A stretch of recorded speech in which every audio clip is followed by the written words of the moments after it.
YouTube channel अद्भुत कहानी star पर उपस्थित समस्त श्रोताओं का, भक्तों का और सब्सक्राइबर बंधुओं का एक बार फिर से स्वागत और हार्दिक अभिनंदन है।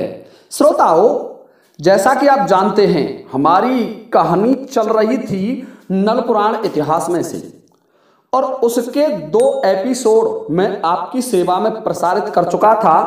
मुझे हमारे कुछ श्रोताओं के कमेंट आ रहे थे कि गुरुजी अगला भाग प्रसारित करें। तो देखिए, कभी कभार बीच में क्या है, मुझे कोई कथा प्रसारित करनी पड़ जाती है, कोई कहानी करनी पड़ जाती है प्रसारित, इसलिए एक दिन का गैप लग जाता है। परंतु अब मैं लगातार आपको नल पुराण इतिहास के ही एपिसोड प्रसारित करने की कोशिश करूंगा।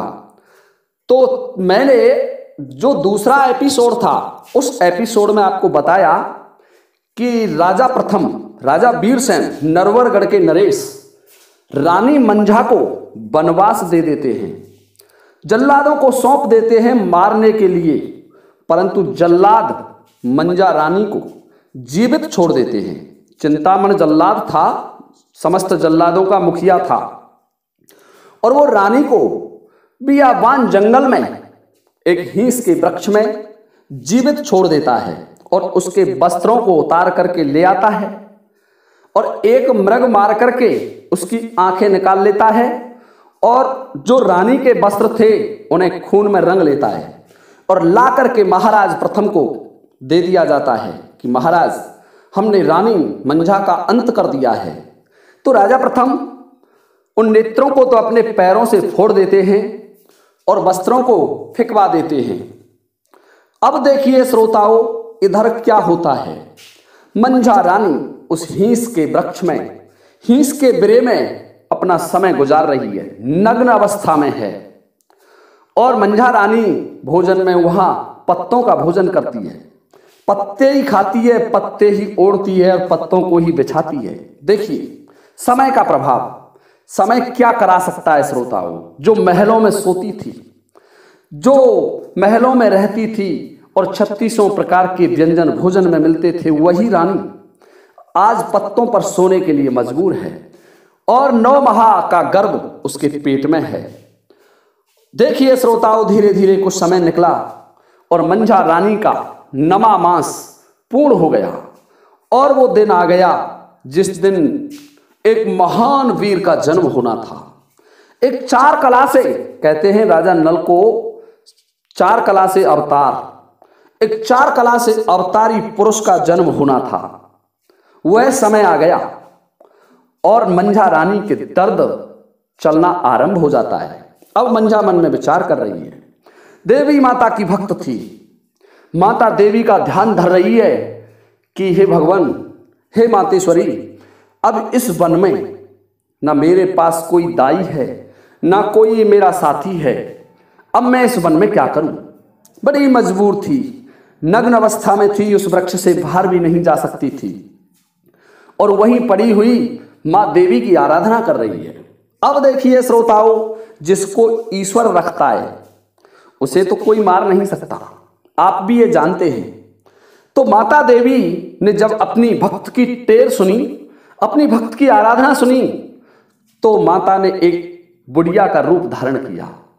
देवी माता एक वृद्ध माता का रूप धारण करके, एक बुढ़िया माता का रूप धारण करके चल देती हैं उसी हीस के वृक्ष की तरफ, और आ जाती है हीस के वृक्ष में दाई का रूप धारण करके, और रानी मंझा के सिर पर अपना हाथ रख लेती है और मंझा रानी से कहती है कि बेटी, अब मत घबराए, मैं यहीं इस वन में रहती हूं, तू परेशान मत हो, मैं आराम से, जो तेरा प्रसव है, तेरे संतान पैदा हो रही है, मैं उसे आराम से पैदा कर दूंगी। हे श्रोताओं, स्वयं देवी माता ने मंझा रानी का, जिसको जापा कहते हैं या बच्चा पैदा होता है, प्रसव किया।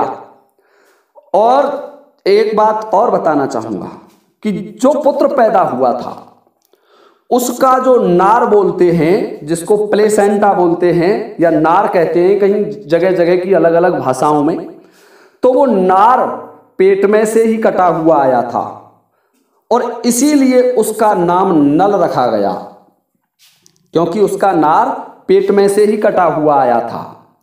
श्रोताओं, नल का जन्म हो जाता है और देवी माता कुशल पूर्वक नल का जन्म करने के बाद और मंझा रानी को स्नान कराने के बाद चली जाती है वहां से।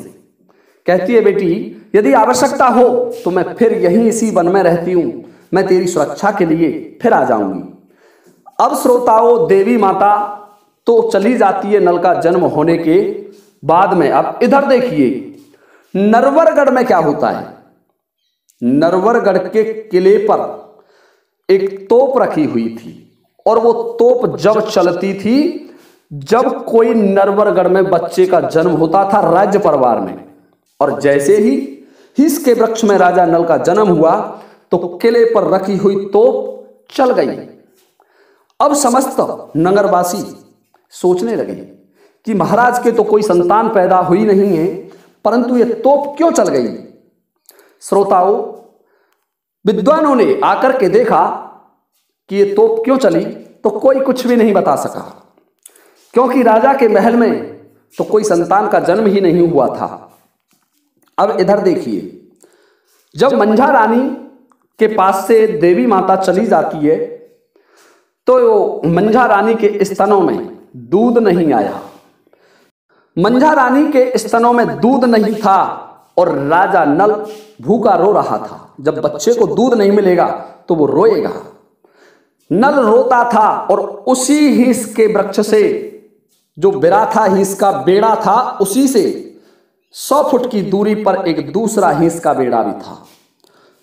उसमें उसी समय, जिस समय मंझा रानी के गर्भ से राजा नल का जन्म हुआ था, ठीक उसी समय एक सिंगनी ने एक बच्चे को जन्म दिया।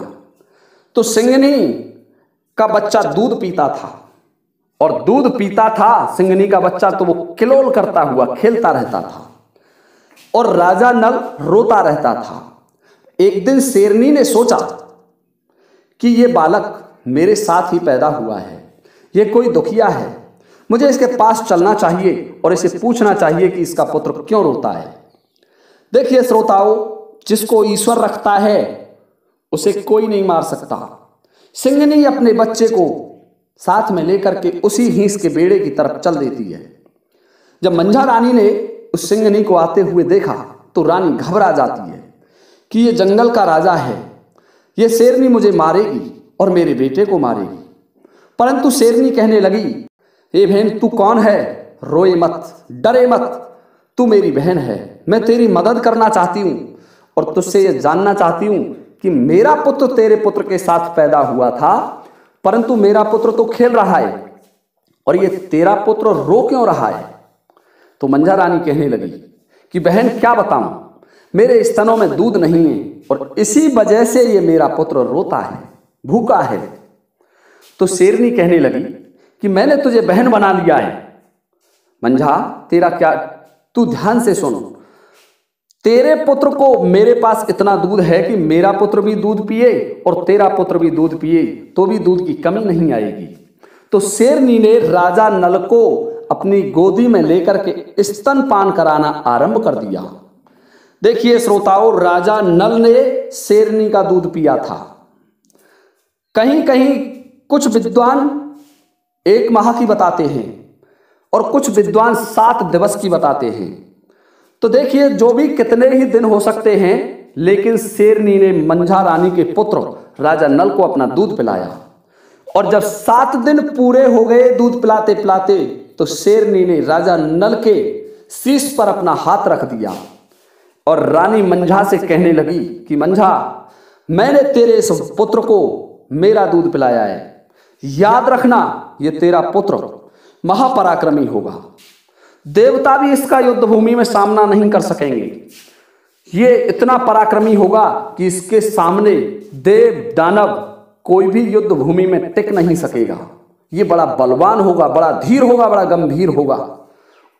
श्रोताओं, मंझा रानी आराम से उस हिंस के वृक्ष में रह रही है और उसी हिंस के वृक्ष में वो शेरनी भी अपने बच्चे का पालन कर रही है।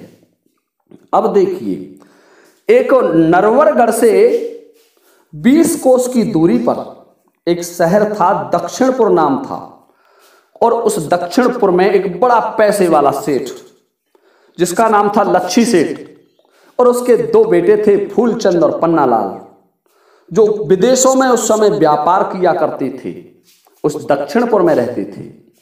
एक दिन लच्छी सेठ अपने रथ में बैठा हुआ है और रथ को उसका सारथी चला रहा है। पैसे वाला सेठ था, रथों में चलता था, और उसका जो घोड़ा था, जो रथ में जुत रहा था घोड़ा, वो बिदक जाता है और वो बिदक करके उसी वन की तरफ दौड़ जाता है जिस वन में मंझा रह रही थी, और उसी ही इसके बेड़े के पास उसका रथ रुक जाता है और मंझा रानी का पुत्र राजा नल रोने लग जाता है। जब राजा नल रोने लगा तो लच्छी सेठ कहने लगा कि इसमें ये कौन है? तो उसका सारथी कहने लगा कि महाराज, तो उसका सारथी कहने लगा कि ये सेठ जी, मुझे तो कोई भूत जिन्न दिखाई देता है, क्योंकि यहां इस जंगल में किसी मनुष्य का तो काम ही क्या पड़ेगा। तो सेठ जी कहने लगे, इसको घेरिए चारों ओर से, हम देखते हैं कौन है। तो जैसे ही सेठ उसमें से उतरा और सेठ पूछने लगा कि तू कौन है इस वृक्ष में? ये बालक के रोने की आवाज आ रही है। तो देखिए श्रोता, मंझा रानी उस सेठ को संपूर्ण कथा बता देती है कि मैं धरती की झेली और आसमान की घेरी हुई हूं, मैं एक बहुत बड़ी दुखिया हूं और इस वृक्ष में मैं रहती हूं, मेरे एक छोटा सा पुत्र है। तो लच्छी सेठ कहने लगी कि बेटी तू बाहर आ जा और मैं तुझे धर्म की बेटी बना करके अपने घर ले चलता हूं। तो वह मंझा रानी कहने लगी कि देखिए पिताजी, तुम मुझे जब बेटी कह रहे हो तो तुम मेरे धर्म के पिता हो गए, परंतु मैं इस वृक्ष से बाहर नहीं आ सकती क्योंकि मैं नग्न अवस्था में हूं, मेरे शरीर पर कोई वस्त्र नहीं है। तो लच्छी सेठ ने अपनी धोती उस मंझा रानी को फेंक दी कि इसको पहन करके बेटी तुम बाहर आ जाओ। श्रोताओं, उधर शेरनी कहने लगी मंझा रानी से कि देखिए इस बहन, मैं तो जंगल की रहने वाली हूं और मुझे जंगल में ही रहना है। तुम ध्यान रखना, तुम एक मानव योनि के प्राणी हैं, तुम एक स्त्री हो, तुम्हें तो किसी के यहां जाना ही अच्छा है, तुम चली जाओ, तुम्हारा ये जो विपत्ति का समय है ये यहां निकल जाएगा, ये कोई अच्छा व्यक्ति लगता है, तुम चली जाओ। और उसी समय राजा नल और जो शेर का बच्चा था, वो शेरनी मंझा से वायदा करती है कि ये मेरा पुत्र भी तुम्हारे पुत्र के साथ रहेगा। तो हमेशा राजा नल के साथ एक सिंह रहता था, शेर रहता था, वो वही शेर था श्रोताओं जो राजा नल के साथ उसका जन्म हुआ था। अब देखिए मंझा रानी धोती को, साड़ी को पहन करके बाहर आ जाती है और लच्छी सेठ उसके पुत्र को अपनी गोदी में ले लेता है और अपनी धर्म की पुत्री को रथ में बैठा करके चल देता है अपने नगर की तरफ। लच्छी सेठ दक्षिणपुर आ जाते हैं और जब लच्छी सेठ की सेठानी ने देखा कि सेठ जी कोई दूसरी औरत लेकर के आए हैं तो क्रोधित हो जाती है, परंतु सेठ जी उससे कहते हैं कि सेठानी ये मेरी धर्म की पुत्री है, तू सोच रही है ऐसा कुछ भी नहीं है। तो सेठानी ने जब ये सुना तो सेठानी बड़ी प्रसन्न होती है और मंझा रानी को बड़े आराम से अपने महल में ले जाती है। श्रोताओं, मंझा रानी लच्छी सेठ के यहां बड़े आराम से अपना जीवन यापन कर रही है, उसका पुत्र पल रहा है। अब कुछ समय बाद जो लच्छी सेठ के 2 पुत्र थे, फूलचंद और पन्नालाल, विदेश से व्यापार करके आए और जब व्यापार करके आए तो उन्होंने उस मंझा रानी को और उसके पुत्र को देखा तो अपने पिताजी से कहने लगे कि पिताजी ये औरत कौन है? तो लच्छी सेठ उसे बता देते हैं कि बेटे ये मेरी धर्म की पुत्री है और तुम्हारी धर्म की बहन है।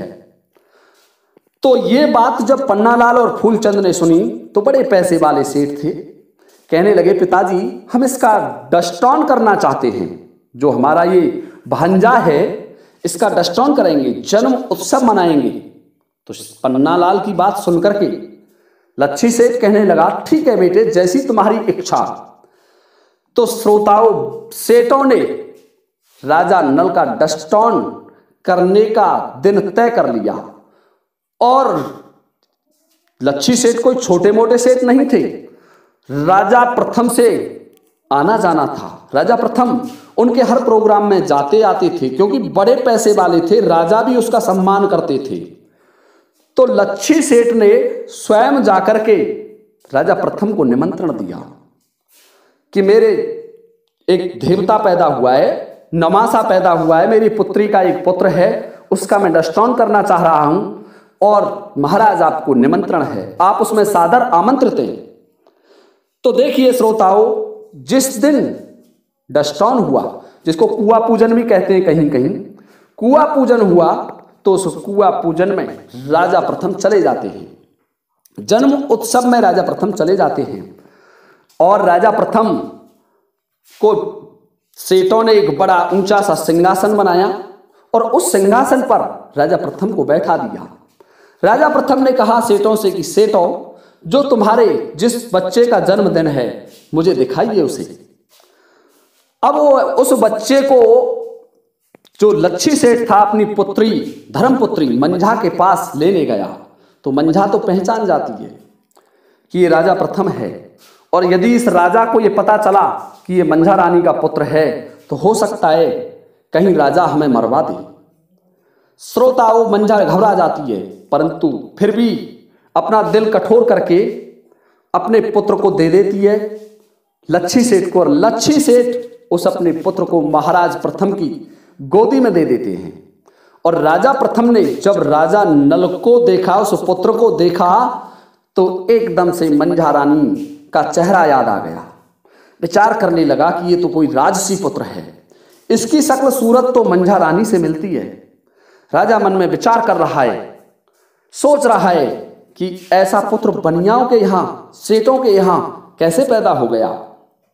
देखिए श्रोताओं, विचार विमर्श करके राजा प्रथम उस दष्टौन में भाग लेकर के अपने घर आ जाते हैं, अपनी राजधानी लौट जाते हैं, और इधर राजा नल धीरे धीरे उन सेठों के यहां बड़ा हो रहा है, अपने संग के बच्चों में खेल रहा है और अपना समय गुजार रहा है। अब ये वीडियो एपिसोड मैं यहीं समाप्त करता हूं, क्योंकि ये वीडियो काफी लंबा हो गया, और यहां से अगला भाग क्या होता है कल के वीडियो में मैं आपको प्रसारित कर दूंगा। तब तक के लिए जय हिंद, जय भारत।